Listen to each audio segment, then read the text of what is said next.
They didn't wear a cross. They wore a mark imposed, not chosen. A symbol forcibly sewn onto their clothing. And it wasn't optional. It was a decree that came from the very heart of the church. But why? If you want to understand the darkest and most decisive moments in the history of the Christian faith with depth, truth, and courage, subscribe now. Here, every video is a revelation that history tried to bury. They walked the streets like anyone else. Merchants, doctors, artisans, fathers, mothers. But something set them apart. A piece of cloth sewn onto their clothing, a color imposed, a humiliation made visible to the world. It wasn't a uniform of profession, nor a symbol of honor. It was a stigma stitched with fear, hatred, and power. In the year 1215, one of the most influential councils in the history of the church made a decision. Jews were to be marked, not for their actions nor for their inner faith, but by something everyone could see. A sign that would set them apart from Christians.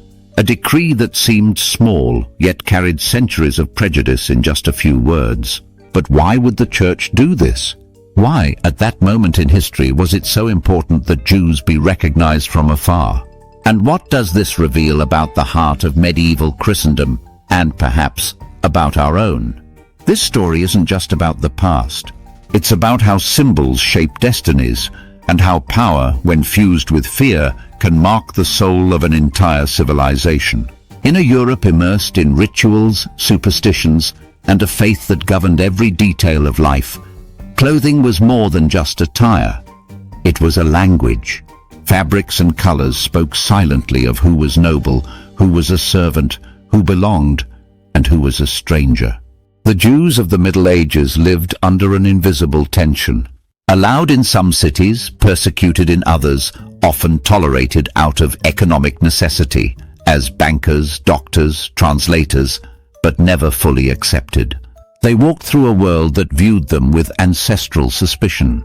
In the eyes of many, they bore the eternal guilt of a single crime, deicide, the killing of Christ. This suspicion wasn't just religious. It was social, economic, even fantastical. Dark tales circulated. Jews poisoning wells, kidnapping children for rituals, desecrating consecrated hosts.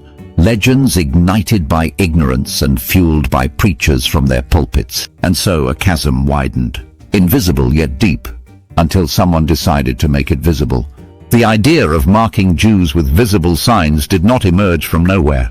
In some Muslim regions, similar decrees already existed. A different colored turban, a specific belt. But in Western Christendom, the mark imposed on Jews meant something new. An ecclesiastical, universal decree issued from the heart of the most powerful spiritual authority in the West. It was as if to say, "You live among us, but you are not one of us." A piece of fabric became a boundary, an accessory turned into a sentence, and the soul, already wounded by constant exile, gained another scar, this time public and daily. But what made it so that precisely in 1215 this mark became official law? What was boiling behind the curtains of ecclesiastical power? Let us now open the doors of the 13th century and plunge into the dark and fascinating atmosphere of a world in transformation. The 13th century was born under a turbulent sky. The Crusades still burned in the Christian imagination. Jerusalem was both a memory and a wound, a dream and a defeat. While knights marched eastward, striving to reclaim the Holy Lands, the West simmered with internal tensions.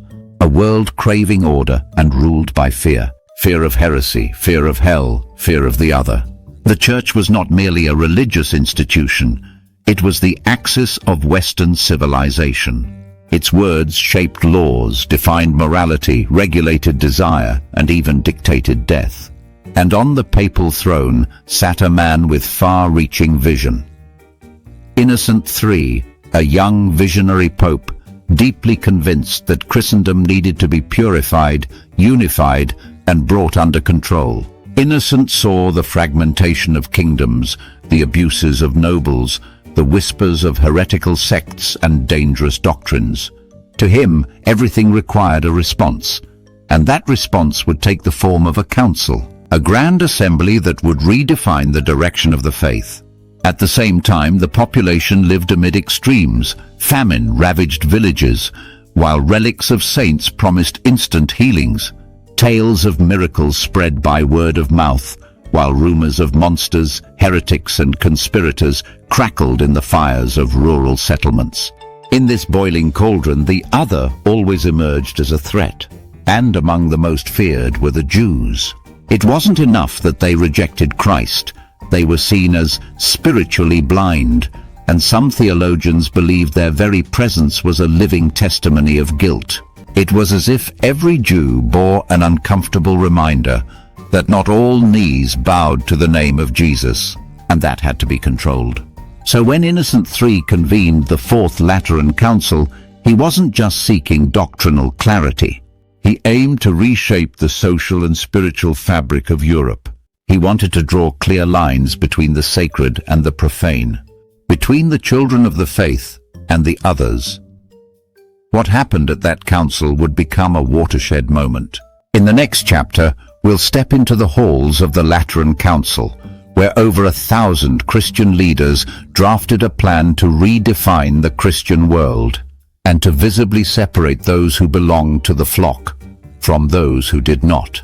Rome, November 1215. Thousands of candles flickered in the shadows of the Basilica of St. John Lateran, a place heavy with symbolism. Here, Christianity came face to face with itself. Over 1,000 bishops, abbots, patriarchs and envoys gathered under the watchful eye of Innocent III, a scene that resembled more a cosmic trial than a mere assembly. This wasn't just another council. It was the largest since the days of the early church. The Pope wasn't merely aiming to correct isolated heresies. He wanted to lay a new foundation for Christendom. For weeks, the leaders of the faith debated everything: doctrine, morality, liturgy, the role of the laity, the limits of the clergy, the administration of the sacraments. But there was also another matter, more sensitive, more political, more dangerous: the place of the Jews in Christian society. Innocent III believed that Jews should be tolerated but subordinated. Inspired by the words of St. Augustine, he argued that Jews were useful as witnesses through their humiliation to the truth of Christianity, as if their suffering proved that the Church was the new Israel. But to tolerate did not mean to integrate. On the contrary, it meant to mark, to separate, to make the difference visible. Thus came Canon 68, one of the most controversial decrees in the history of the Church. Written in an apparently practical tone, yet loaded with symbolic, social and spiritual implications. The text declared that Jews and Muslims must dress differently from Christians, so that they may not be mistaken for them. The justification? To prevent scandal, sin and moral confusion. But the real effect was something else, turning faith into a uniform, creating a theology of separation, giving prejudice a sacred disguise. From that moment on, clothing became a wall, the streets a field of surveillance, the gaze of others a constant judgment. But how was this decree actually enforced? And what happened to the Jews who overnight were made to carry their faith sewn onto their chest? That's what we'll uncover in the next chapter, so that Christians may not be deceived and scandals may be avoided. This is how Canon 68 of the Fourth Lateran Council began. Words cloaked in moral concern, but hiding something deeper, the desire to make visible what had until then been suspicion, rumor, and fear. The decree required that Jews and Muslims wear distinct markings on their clothing, something that would clearly set them apart from Christians. The text did not specify the form of the mark, but local variations soon emerged. A yellow circle sewn onto the tunic, a pointed hat called the pileum cornutum, specific colors such as yellow or blood red. It was as if faith ceased to be an inner mystery and became a walking billboard. The heart no longer mattered, nor ethical living, nor love for one's neighbor. What mattered was the sign. The body became a display and the soul suspect. Some church leaders claimed it was a measure of prudence to prevent Christians from mistakenly marrying Jews or entering into intimate contact with them. But the cloth sewn on the chest or shoulder said more. It said, "He is not like you." It said, "Stay away." It said, "Ancestral guilt." This decree did not arise in a vacuum. It reflected centuries of doctrine, tension, and myth. Medieval theology viewed Jews as spiritually blind, stubborn survivors of an obsolete faith.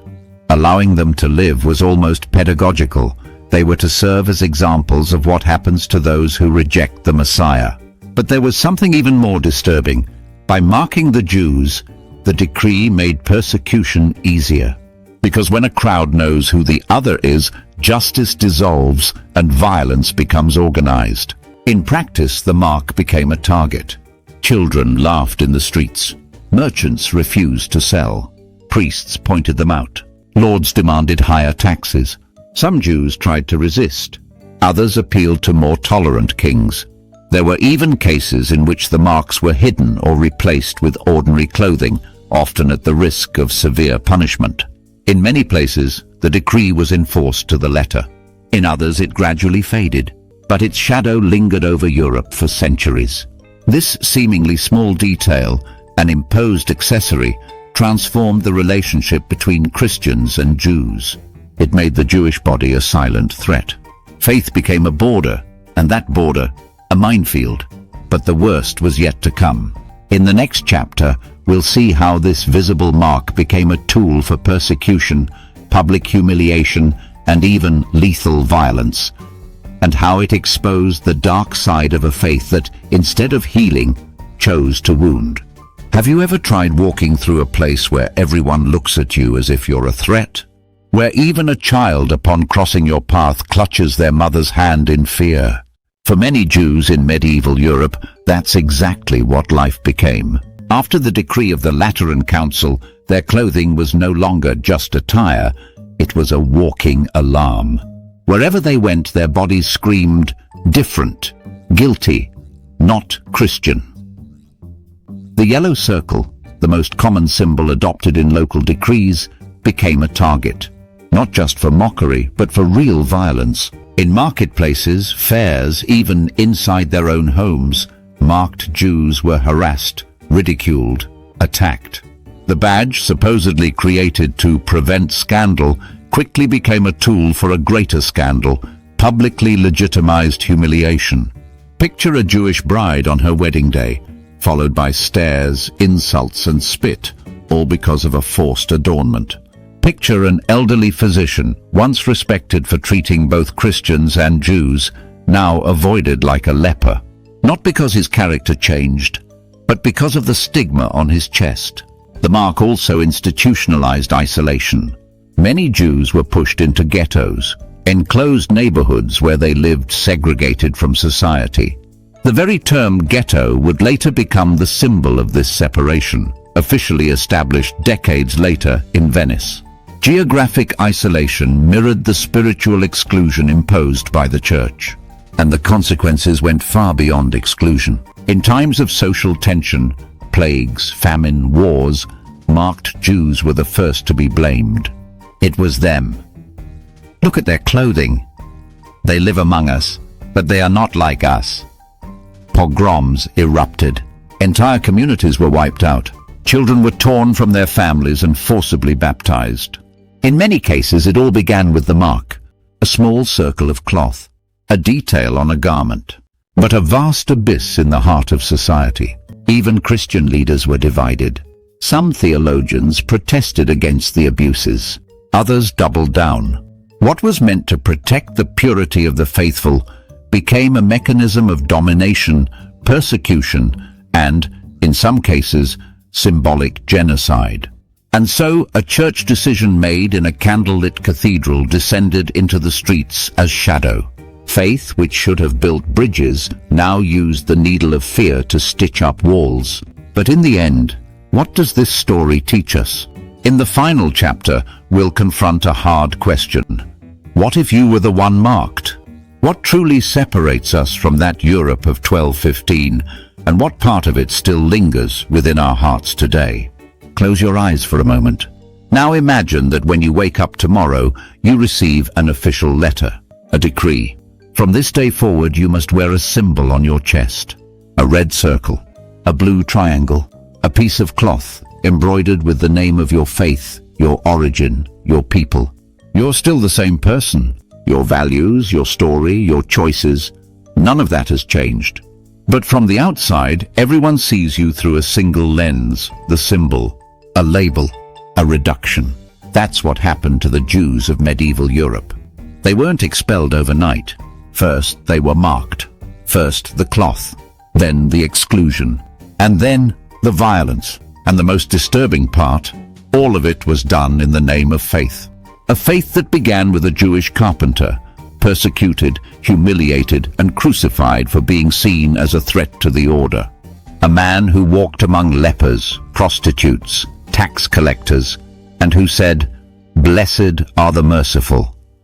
How could that same faith, centuries later, mark his own kin with the seal of exclusion? The answer isn't simple. It involves power, fear, distorted theology, and a humanity that always seeks to control what it cannot understand. But maybe the most important question isn't how they did it. It's this: what are we doing?